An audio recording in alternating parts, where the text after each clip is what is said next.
आपकी extra unit of utility कितनी है 30। तो आपका क्या आ रहा है पॉजिटिव मार्जिनल यूटिलिटी आ रही है, क्योंकि ये टोटल मार्जिनल यूटिलिटी और ये जो एक्स्ट्रा हमने ऐड किया, ठीक है। तो इससे अगर टोटल यूटिलिटी इंक्रीज़ है तो आपका क्या आ रहा है पॉजिटिव आ रहा है, ठीक है। लेकिन अगर टोटल यूटिलिटी कम है, जैसे टोटल यूटिलिटी है 30 और मार्जिनल यूटिलिटी आ रही है 35, तो आपका क्या आएगा आंसर, टोटल यूटिलिटी यहाँ पे डिक्रीज़ होगी और आंसर क्या आ गया नेगेटिव, ठीक है। ये होगी नेगेटिव मार्जिनल यूटिलिटी। और जब टोटल यूटिलिटी सेम होती है, टोटल यूटिलिटी आपकी सेम होएगी तो उसको क्या बोलेंगे, मार्जिनल यूटिलिटी इज़ ज़ीरो, ठीक है। नेक्स्ट है law of utility analysis. There are two main law of utility analysis: law of diminishing marginal utility and law of equi-marginal utility। सबसे पहले हम बात करेंगे law of diminishing marginal utility की। इसमें क्या बोलता है, this law explain that bye consuming more and more units of commodity marginal utility goes diminishing.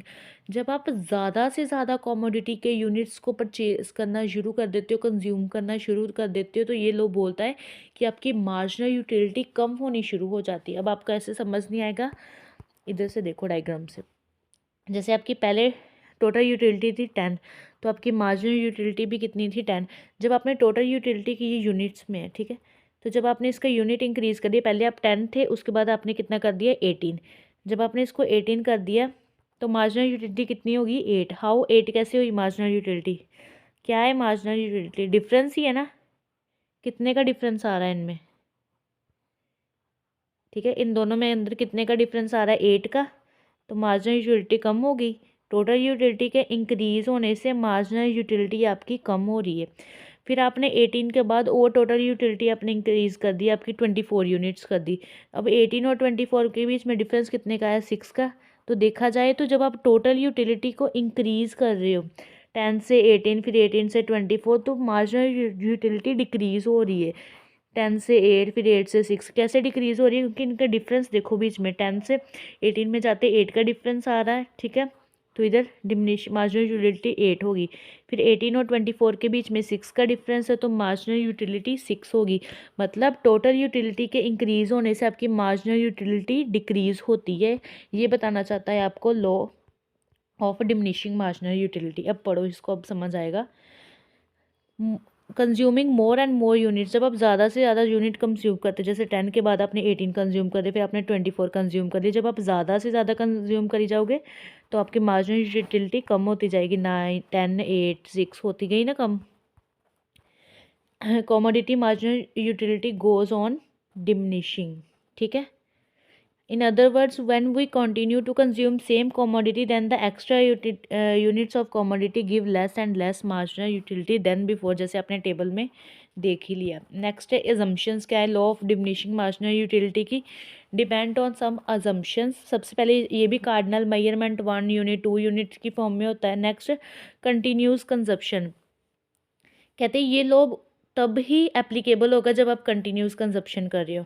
कैसे, ये एजम्पशन क्यों ली उन्होंने कंटिन्यूस कंजप्शन की, क्योंकि लॉ ऑफ डिमिनिशिंग क्या कहता है कि आप जब ज़्यादा से ज़्यादा कंज्यूम करते हो तो मार्जिनल यूटिलिटी कम होती है। तो जब आप एक बार सिर्फ एक ही 10 यूनिट कंज्यूम करोगे तो मार्जिनल यूटिलिटी भी 10 यूनिट हुई। तो ये लॉ तो फिर यहाँ पे अप्लाई नहीं ना होया, क्योंकि लॉ तो ये कहता है कि जब आप ज़्यादा से ज़्यादा कंज्यूम करोगे तो ये मार्जिनल यूटिलिटी जो है ये कम होएगी आपकी, ठीक है। लेकिन ये तो कम हो ही नहीं, इधर 10 है तो उधर भी 10 ही रही, ठीक है। तो फिर अगर आप ज़्यादा से ज़्यादा कंज्यूम करोगे तभी ये होगा ना। जैसे पहले आपने 10 किया, फिर आपने 18 किया, 24 के ज़्यादा से ज़्यादा कंज्यूम करोगे तभी आपको पता चलेगा ना कि मार्जिनल यूटिलिटी कम हो रही है आपकी। एक यूनिट परचेज करोगे फिर थोड़ी पता चलेगा। नेक्स्ट है होमोजीनियस गुड्स, कहते all the units of commodity should be homogeneous. कहते जितनी भी आपने कमोडिटीज़ को परचेज करना, सभी के जो यूनिट्स है वो होमोजीनियस होने चाहिए, मतलब सेम होने चाहिए, ठीक है। Same quality, same size, same shape, same colour होना चाहिए। Next marginal utility of money is constant. Marginal utility हमारी क्या होती है, कांस्टेंट होती है। इसमें ये अज्यूम किया गया है। इंडिपेंडेंट होती है, हम ऊपर भी पढ़ के आए हैं कि हम किसी भी utility is independent from each commodity, हर की किसी भी कमोडिटी के ऊपर डिपेंड नहीं होती। हर एक की जो है कमोडिटी पे आपको सेपरेट सेटिस्फेक्शन प्रोवाइड करती है। नेक्स्ट है रैशनल कंज्यूमर, नॉर्मल कंज्यूमर। ये सिर्फ नॉर्मल कंज्यूमर के ऊपर या रैशनल कंज्यूमर के ऊपर ही लॉ एप्लीकेबल है। नो चेंज इन प्राइस, इसमें गुड्स का प्राइस और रिलेटेड गुड्स जो हैं, जो सब्सटीट्यूट गुड्स होती है, किसी का भी प्राइस नहीं चेंज किया जाता। कांस्टेंट टेस्ट, जो टेस्ट हैबिट और फैशन है कंज्यूमर का, वो भी चेंज नहीं होता। Standard unit, the unit of commodity should be standard unit. Divisible goods, जो गुड्स है उसको क्या किया जाता है, डिवाइड किया जाता है, डिविजिबल किया जाता है। ये है हमारा लॉ ऑफ डिमिनिशिंग, ठीक है, जिसको हमने टेबल की फॉर्म में इधर रिप्रेजेंट किया।